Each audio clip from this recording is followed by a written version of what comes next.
The winter of 1994 did not announce itself with snow. It came with ice, not the soft, powdery kind that children play in, but the hard, crystalline kind that turns trees into glass sculptures and power lines into ticking time bombs. By the second week of January, the temperature in Mercer County, Kentucky, had dropped to 8 degrees below zero. The wind howled at 40 miles per hour, carrying with it a freezing rain that did not fall so much as it attacked. It coated everything: barns, fences, livestock, and within 48 hours, the county that had stood for 200 years began to crumble. Power lines snapped like dry twigs. Oak trees, 300 years old, split down the middle under the weight of ice. Barns collapsed. Roofs caved in, and the farmers, who had spent their entire lives reading the land and trusting the seasons, stood in their doorways and watched everything they had built turn into ruins of crystal and wood. But there was one farm, one single farm on the eastern edge of the county, where the barn still stood, where the livestock still breathed, where the farmhouse still had light, powered by a generator that hummed in the shed behind the house. And behind that farmhouse, stretching in a perfectly straight line for nearly half a mile, stood 200 juniper shrubs. Each one was bent under the weight of ice. Each one coated in a shell of crystal so thick it looked like armor. Their branches, normally a deep green with a silver underside, had disappeared completely beneath the ice. They looked like white pillars, like the columns of some temple built by a forgotten civilization. But not one of them had broken, and behind them, in the pocket of still air they had created, the snowdrift was half the height of the drifts in the open pasture. The wind, which had torn across the county with the force of a freight train, hit the line of junipers and broke apart. It lost its speed, its fury, its power to destroy. And what passed through the shrubs was nothing more than a gentle breeze, cold but harmless, drifting across the protected ground where the barn stood and the cattle huddled and the farmhouse waited out the storm. The neighbors came. They came on the third day, when the ice finally stopped falling and the wind began to die, and the world emerged from the storm coated in a shell of crystal that caught the weak winter sun and turned the county into a landscape of diamond and glass. They walked through the ice, slipping and sliding, their boots finding no purchase on the frozen ground. They came with their own barns destroyed behind them, their own cattle frozen in the fields, their own roofs collapsed under the weight of ice. They came to the door of the Marsh farmhouse, and they knocked, and when the door opened, they did not ask for help. They did not ask for a generator or a shovel or a place to sleep. They asked a question that had been burning in their minds since the moment they crested the hill and saw the Marsh barn standing, and the Marsh cattle alive, and the Marsh farmhouse warm with light. How did she know? The girl who answered the door was no longer 16. She was 24 now, a woman with lines around her eyes from years of early mornings and late nights, with hands that were rough from work and a back that was strong from lifting and carrying and digging. Her name was Clara Marsh, and she had spent the last 8 years of her life listening to people tell her she was wrong, that she was wasting her time, that she was throwing away money her family did not have, that a straight line of shrubs in a pasture was nothing more than a foolish dream of a girl who read too many books and did not understand the realities of farming. But Clara had not read too many books. She had read the right one. And to understand how a single book could save a farm, you have to go back 8 years. To the summer of 1986. To a 16-year-old girl standing in the dusty corner of her father's barn holding a farming journal that was older than she was, and reading a paragraph that would change everything she thought she knew about survival. Clara Marsh was not like the other girls in Mercer County. While her classmates spent their summers at the county fair, Showing cattle and dreaming of leaving Kentucky for the city, Clara spent her summers in the fields.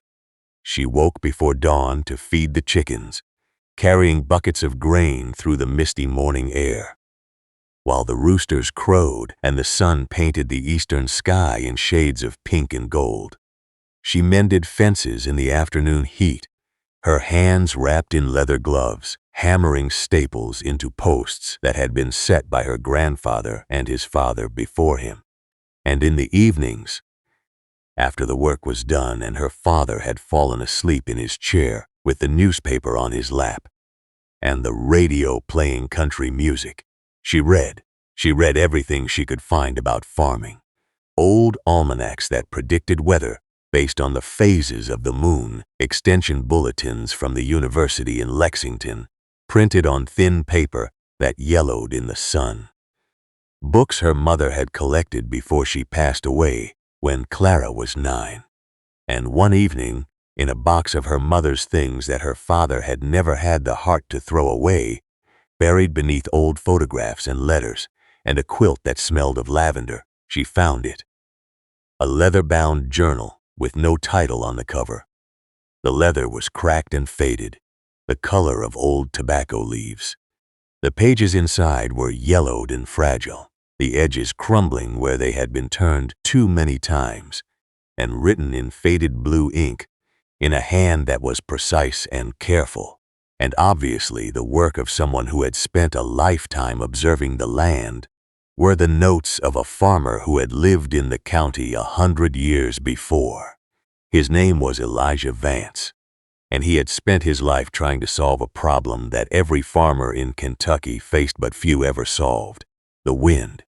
Not the gentle breeze that cools you on a July afternoon, when the heat rises from the fields in shimmering waves, and the trees rustle their leaves in a sound like applause.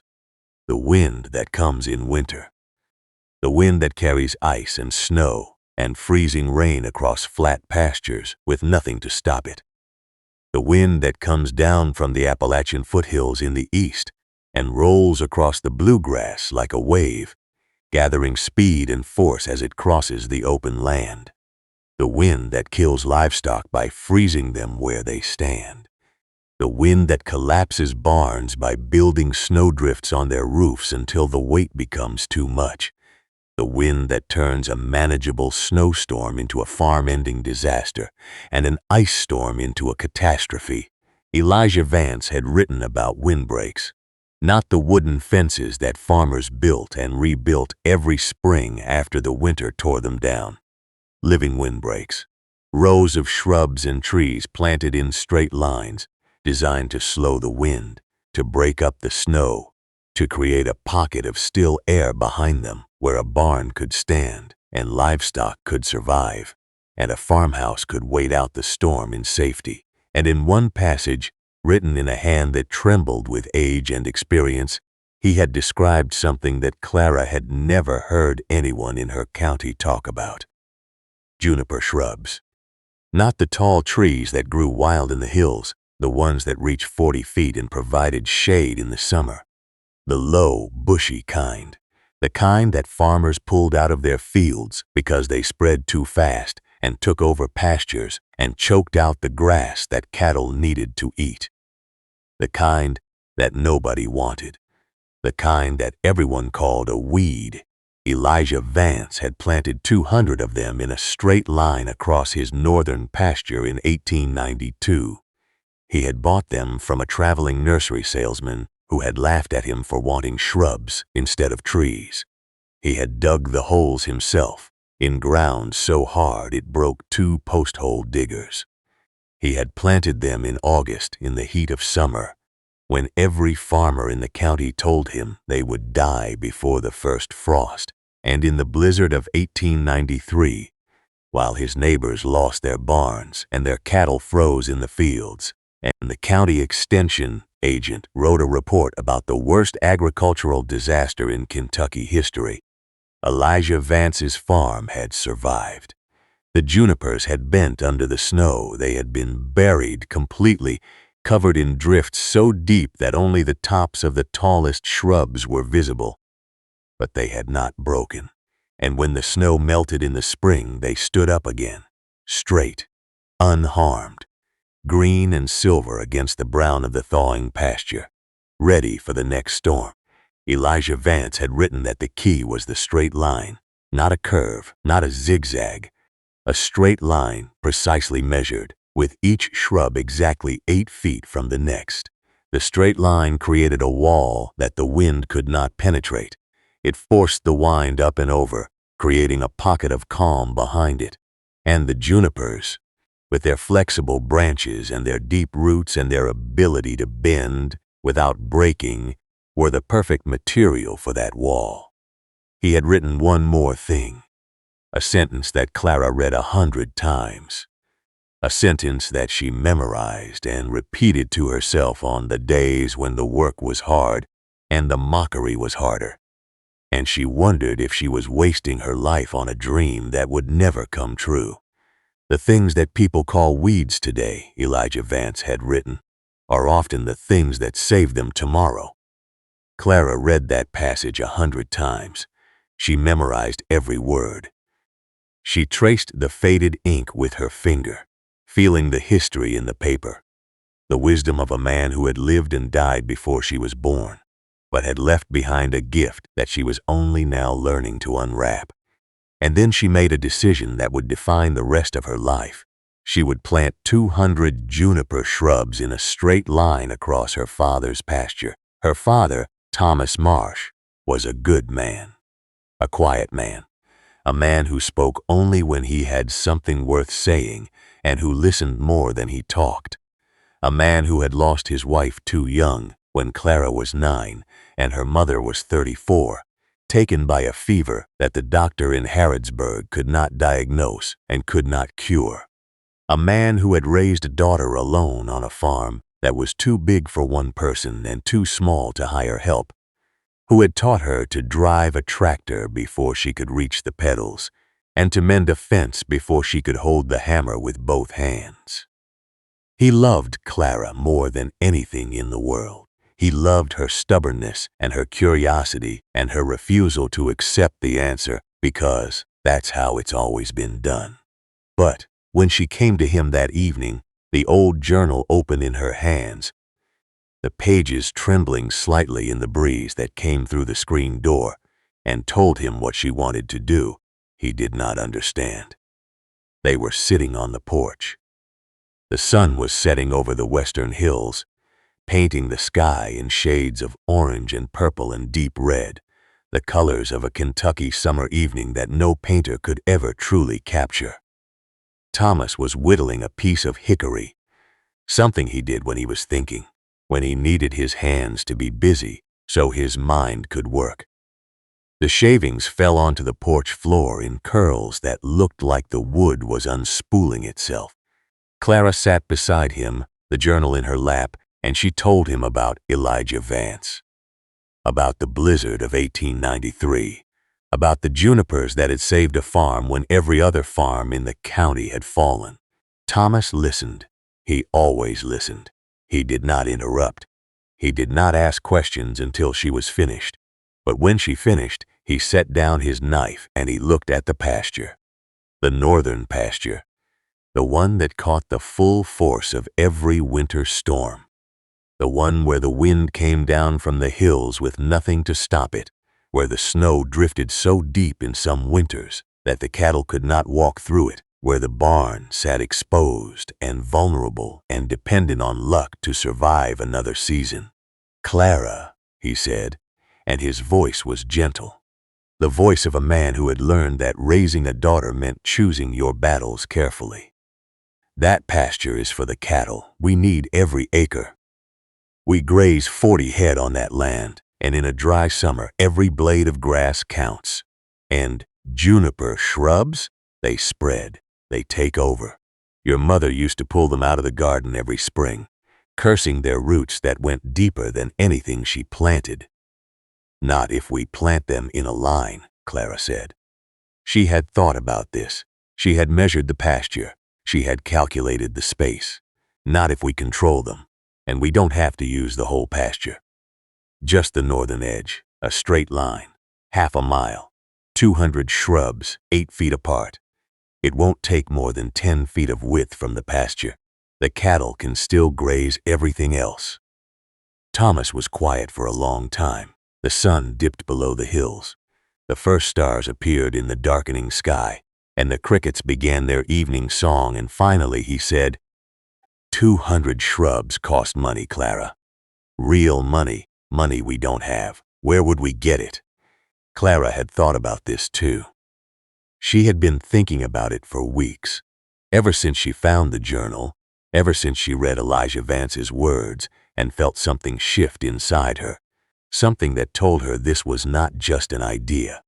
This was a calling. I have $340, she said. From the 2 summers I worked at Henderson's orchard, picking peaches. I saved every penny. I was going to use it for college, for books, for a laptop. But I want to use it for this. Thomas turned to look at her, his daughter, 16 years old, with dirt under her fingernails and calluses on her palms, and a look in her eyes that he had seen before. In his wife, in the woman who had married him when everyone told her she was too good for a small farm in Kentucky, too educated, too pretty, too smart to waste her life on a man who worked the land. The look that said, I have made up my mind and nothing you say will change it. The look that said, I know something you don't know and one day you will understand. $340, he said softly. That's your future, Clara. That's college money. That's your way out of here, the way your mother wanted for you. I don't want out, Clara said. I want the farm to survive. I want us to survive, and I want to stay. This is my home. This is my land. And if I leave, who will take care of it when you're gone? Thomas was quiet again. Then he picked up his knife and went back to whittling. The hickory curled away from his blade, and the smell of fresh wood filled the porch. If you plant them, he said, you plant them yourself. I can't help you. I have the hay to cut, and the fences to mend, and the cattle to move, and the barn roof to patch before winter. This is your project, Clara, your dream, your responsibility. I won't stop you, but I won't help you either. Clara nodded. She did not expect him to understand, not yet, but she knew he would one day. When the storms came and the Juniper stood and the barn survived while others fell, she knew he would understand then. The next morning, she drove the old pickup truck to the nursery in Harrodsburg. It was a 2-hour drive on dirt roads that turned to mud in the summer heat, roads that wound through the bluegrass hills and past the horse farms with their white fences and past the tobacco barns with their sides open to the air. The nursery was run by a man named Mr. Patterson, who had known Clara since she was a child, since her mother used to bring her there to buy seeds for the garden. Mr. Patterson was in his 60s, with white hair and hands that were stained green from years of handling plants. He sold her the shrubs at cost, not because he believed in her project, but because he liked her, because he remembered her mother, because he saw something in Clara's eyes that reminded him of his own daughter who had left Kentucky for Chicago and never come back. 200 juniper saplings, each one no taller than Clara's knee, each one with roots wrapped in burlap and tied with twine, each one costing $1.70, which meant Clara spent every penny of her $340, plus tax, plus the gas for the truck, plus a bag of fertilizer that Mr. Patterson insisted she needed. He loaded them into the truck bed, and as he did, he asked her the same question her father had asked, the same question everyone would ask. What are you going to do with 200 juniper shrubs, Clara? Plant them, she said, in a straight line. Mr. Patterson laughed. It was a friendly laugh, not a cruel one. The laugh of an old man who had seen 1,000 farming fads come and go, who had watched farmers plant things that worked and things that didn't, and who had learned that sometimes the best thing you could do for a young person was let them make their own mistakes. But it was still a laugh. Juniper shrubs in a straight line? That is not how you plant a windbreak, Clara. You want pine trees or oak, something tall, something strong, something that will block the wind. Juniper is a weed. It spreads. It takes over. It will choke out your pasture in 5 years. Elijah Vance planted juniper, Clara said, in 1892, and his farm survived the blizzard of 1893. Mr. Patterson stopped laughing. He looked at her for a long moment, his green-stained hands resting on the truck bed. Then he shook his head. Elijah Vance was 100 years ago, Clara. Things are different now. The weather is different. The land is different. We have modern ways to protect farms. Insurance, generators, metal barns. The wind is the same, Clara said, and she got in the truck and drove home. She started planting the next morning. The ground was hard. The summer had been dry, one of the driest in a decade, and the clay soil of Kentucky had turned to something close to concrete. She used a post hole digger, the same one her father used for fence posts, the one with the wooden handles worn smooth by decades of use. And she dug 200 holes, one every 8 feet, in a perfectly straight line. She used a string tied between 2 stakes to make sure the line was true. She measured every distance with a tape measure she borrowed from her father's toolbox. She would not allow a single shrub to be out of place. Elijah Vance had written that the straight line was the key, that a curve or a zigzag would allow the wind to find gaps, that only a perfectly straight line, precisely measured, would create the wall that the wind could not penetrate. The first week, she planted 50 shrubs. Her hands blistered on the first day, the skin on her palms rubbing raw against the wooden handles of the digger. By the 3rd day, the blisters had burst and bled, and she wrapped her hands in bandages that her father kept in the medicine cabinet. Her back ached from bending and lifting and carrying. The sun burned her neck and arms, turning her skin the color of old leather. But she did not stop. She woke at 5 in the morning, before the heat became unbearable, when the dew still clung to the grass and the air was cool enough to work.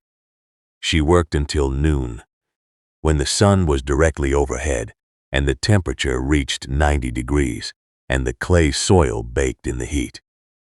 Then she rested in the shade of the barn, reading the journal again, memorizing Elijah Vance's words, tracing the faded ink with her finger. And in the evening, when the sun began to set and the air cooled and the crickets started their song, she worked again until it was too dark to see. The neighbors noticed. Of course they noticed. In a county where everyone knew everyone else's business, where a new fence or a painted barn or a tractor in a different field was enough to start a conversation at the feed store, a 16-year-old girl digging 200 holes in a pasture was not something you missed. It was something you talked about, something you drove past slowly, windows down, shaking your head. Mrs. Henderson from the orchard next door walked over on the 3rd day. She was in her 50s, with gray hair pulled back in a bun and hands that were rough from years of picking peaches.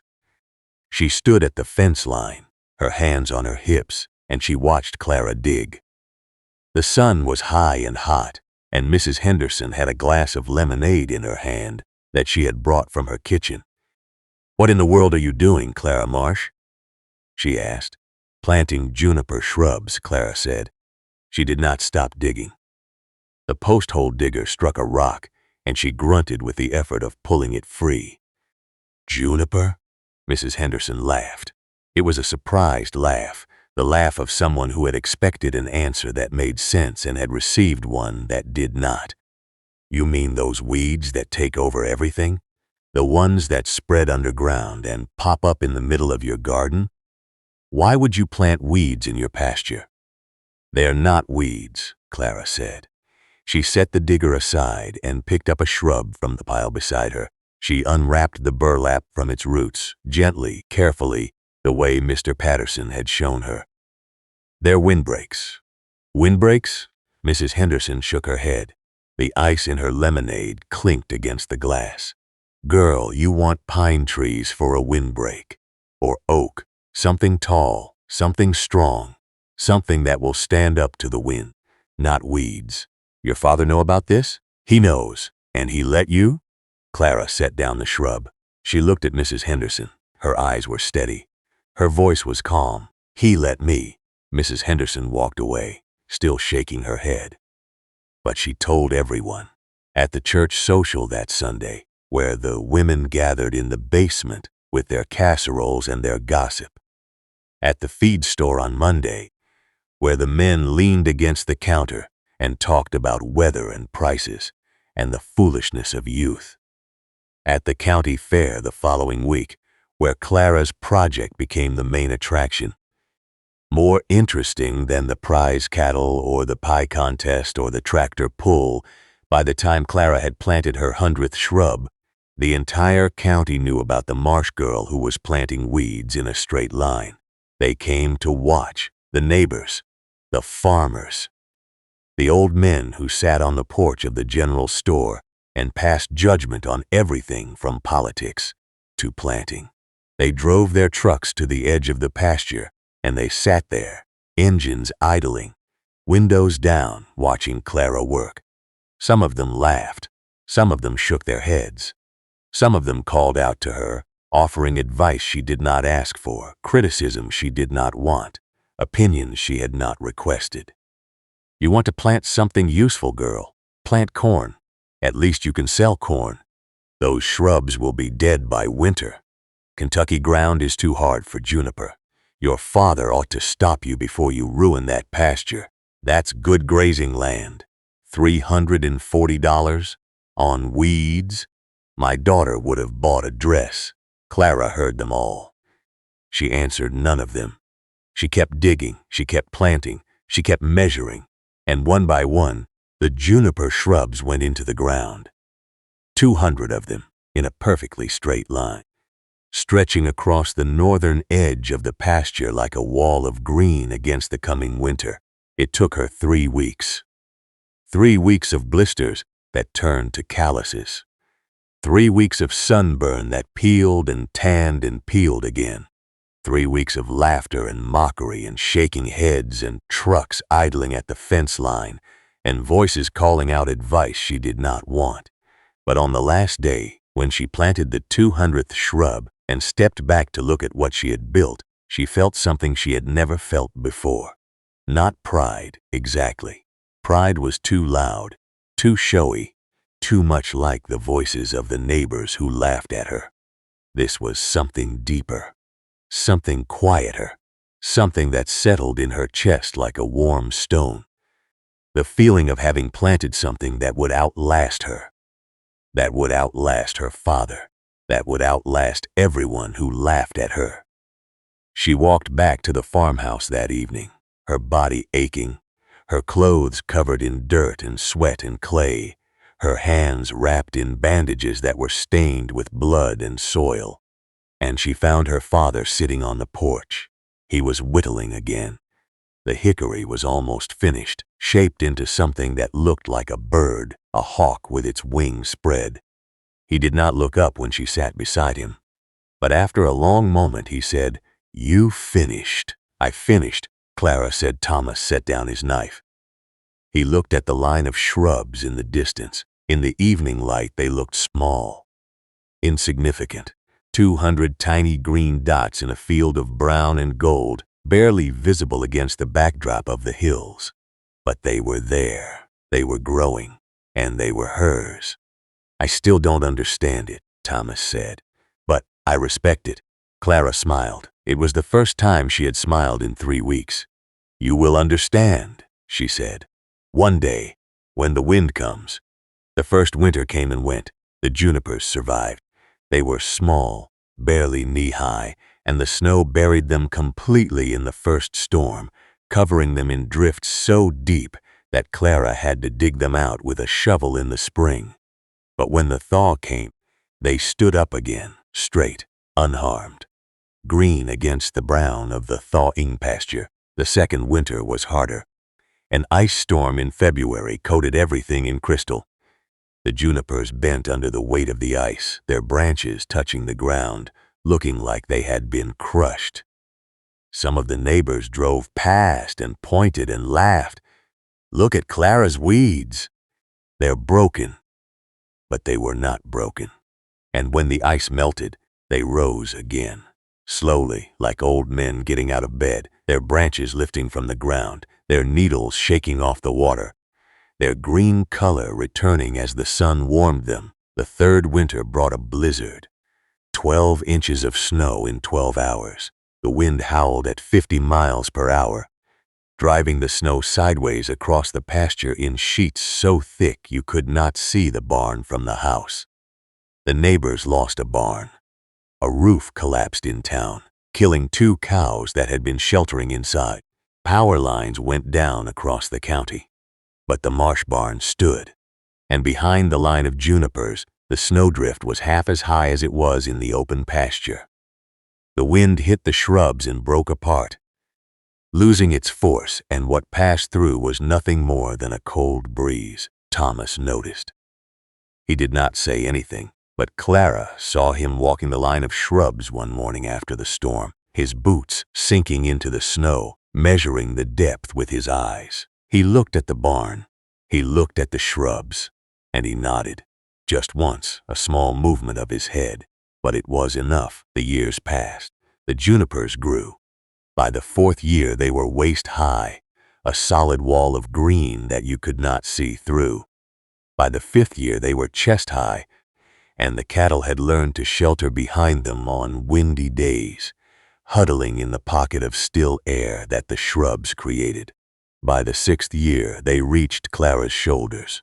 By the 7th, they were taller than she was, a solid wall of green and silver that caught the snow and broke the wind and created a pocket of still air behind them, where the barn stood safe, and the cattle huddled warm, and the farmhouse waited out the storms in peace. And still the neighbors laughed, not as many as before, not as loud, but they laughed. They called it Clara's wall.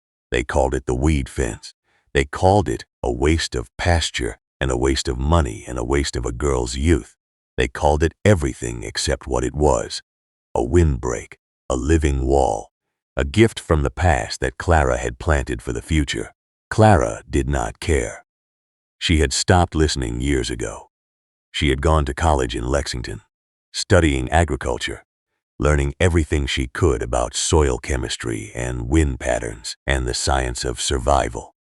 She came home every summer to tend the shrubs, to prune them, to make sure the line stayed straight, to pull out the ones that had spread beyond the line, as Juniper does, and to replace them with new saplings that she bought with money from her part-time job at the university library. And every winter, when the storms came, she watched them bend and rise and survive. By the 8th year, Clara was 24. She had graduated from college with a degree in agricultural science.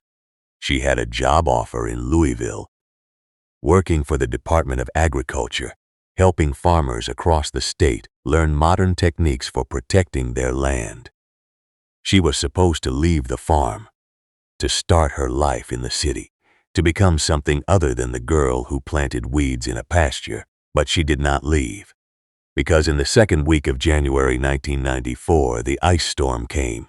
It started with rain, freezing rain. Not snow, but something worse. Something that fell as liquid and turned to ice the moment it touched anything. The temperature dropped to 8 degrees below zero. The wind rose to 40 miles per hour, and the ice began to build, 1 inch, then 2, then 3. By the end of the first day, every tree in the county was coated in crystal.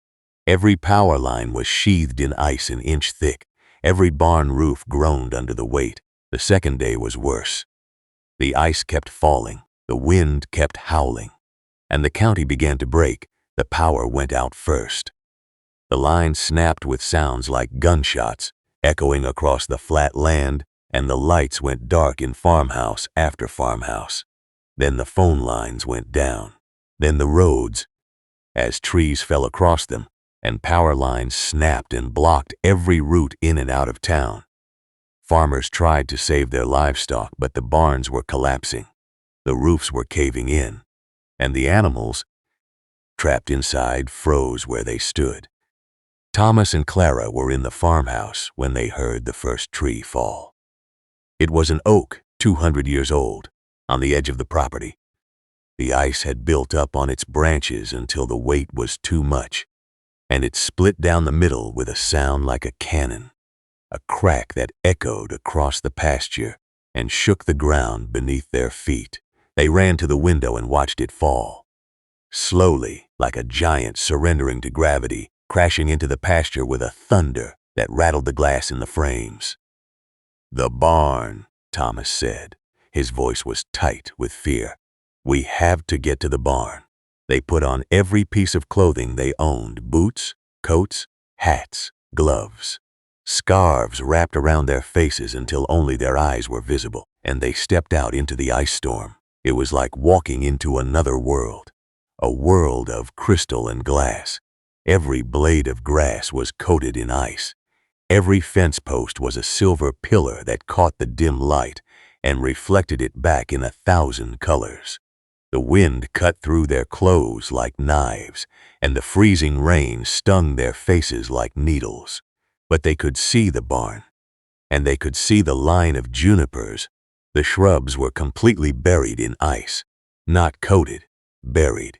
The ice had built up on their branches until they were twice their normal size, encased in crystal shells that caught the dim light and reflected it back in colors that Clara had never seen before.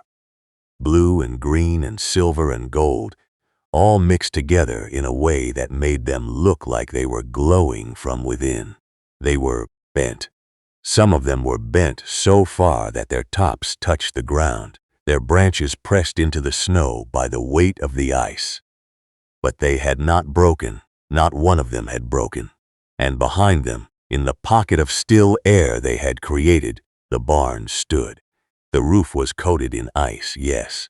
The walls groaned under the weight. But it stood. It had not collapsed.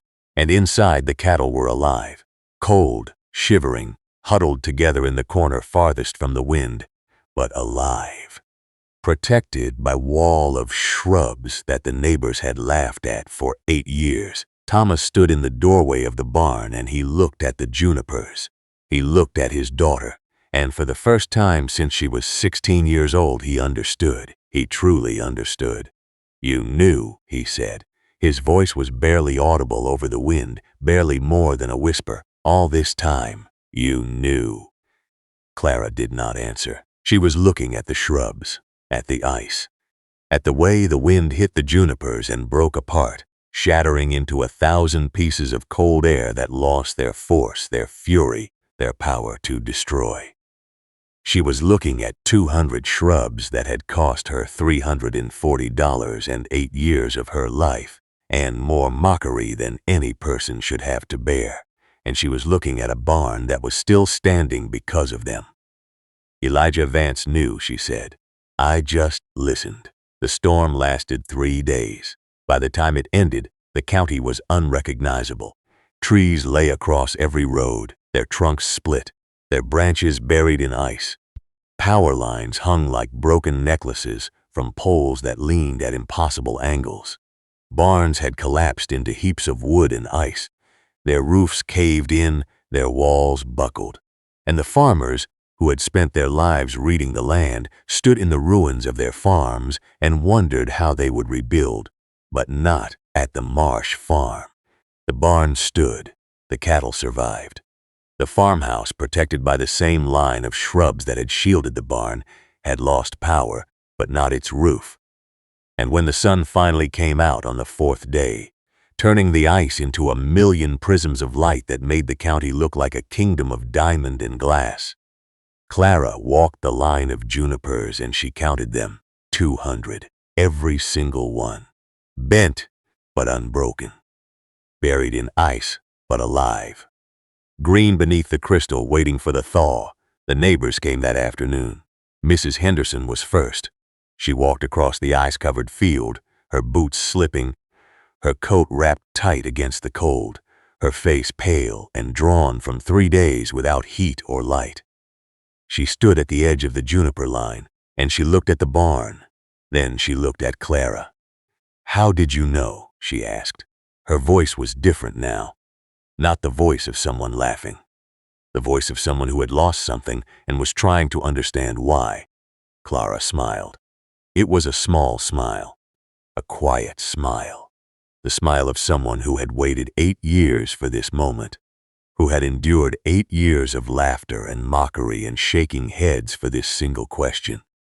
"I read a book," she said. Mrs. Henderson did not laugh. She did not shake her head.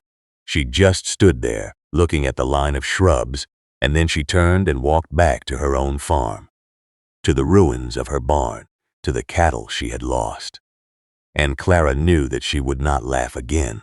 The others came too, the farmers who had sat in their trucks and watched her dig, the old men from the general store porch who had called her project a waste, the county extension agent who had told her she was throwing her money away.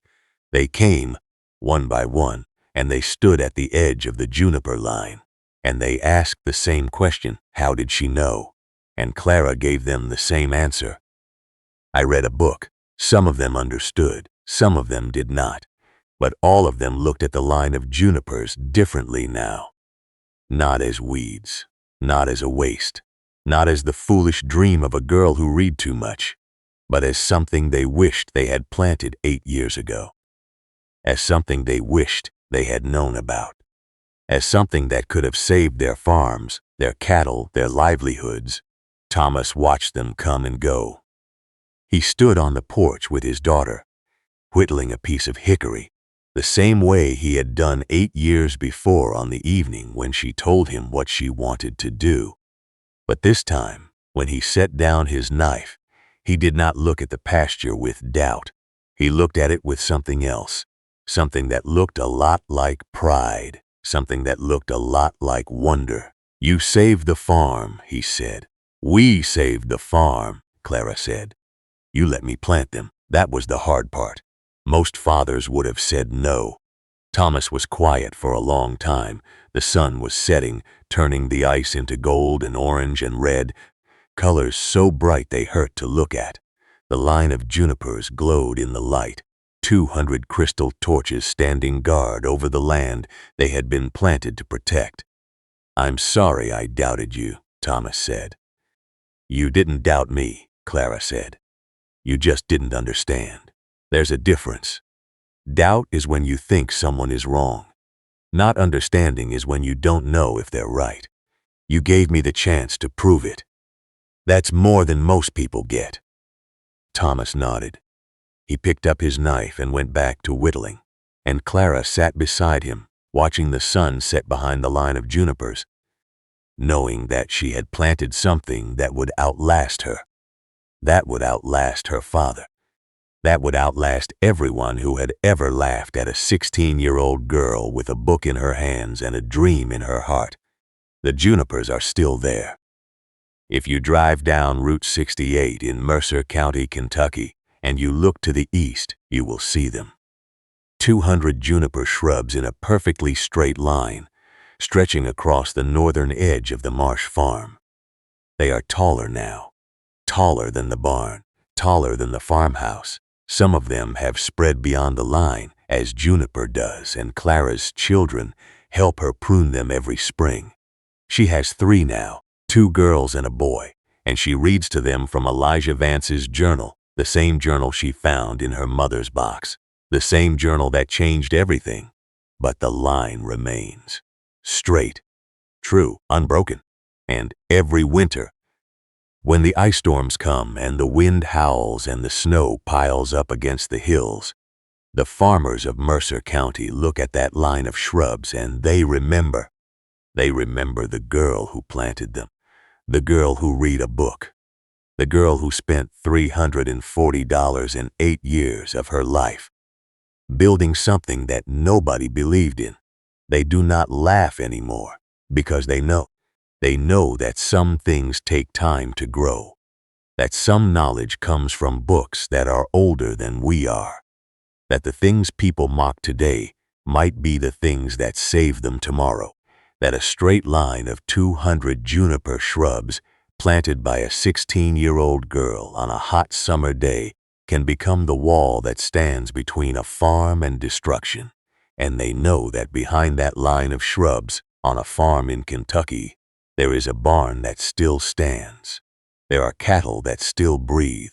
There is a family that still farms the land their great-grandparents farmed, because a girl decided to plant something that would outlast the winter. The wind still comes. The ice still falls. The storms still rage, but the junipers bend. And they rise, and they survive, just like Clara Marsh, just like the knowledge she planted 8 years before the ice storm, in a straight line across a pasture that nobody believed was worth saving. And if you ever find yourself in Mercer County on a cold winter day, when the sky is gray and the wind is howling and the ice is building on every branch and every wire, look to the east. Look for the line of green against the white. Look for the 200 shrubs that bend but do not break. And remember that the strongest walls are not made of stone or steel or wood. They are made of patience, of knowledge, of the quiet determination of a girl who read a book and believed what it said, and spent 8 years proving that she was right. The junipers are still standing, and so is the farm.